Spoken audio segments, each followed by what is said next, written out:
In 1934, the federal government implemented the National Firearms Act.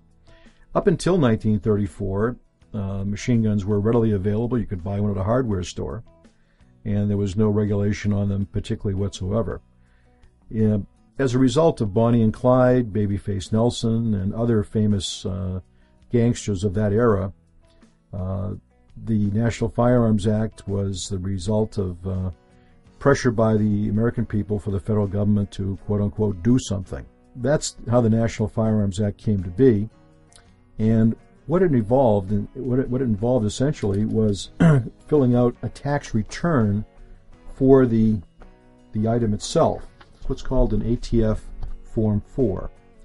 And this particular Form 4 has been approved, and you can see the stamp. It's actually a leftover, holdover from the colonial times. We have an actual tax stamp here, and the tax stamp says National Firearms Act of 1934, $200. You can see the form is relatively straightforward. On the back of the form, we have a photograph of the individual who has purchased this particular item, along with the information relating to the item and the individual. So in purchasing a Class 3 item, the first thing you do is to select what item you'd like, and then you're working on filling out 3 copies of a Form 4. 2 copies will be sent to ATF for their approval.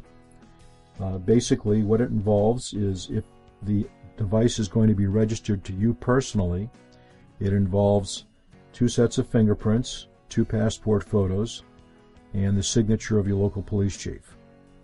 The police signature is required if it's registered to you individually. If it is registered to a trust or corporation, a police signature is not required, neither are the photographs or fingerprints.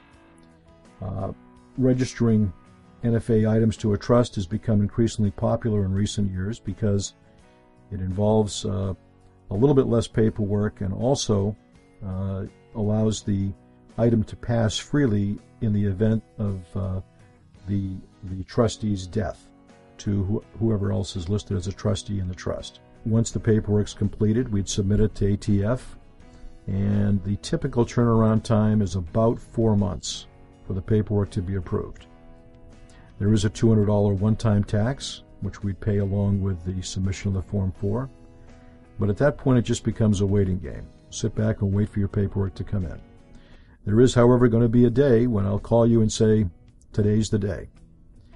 Come and pick up your silencer or whatever it happens to be.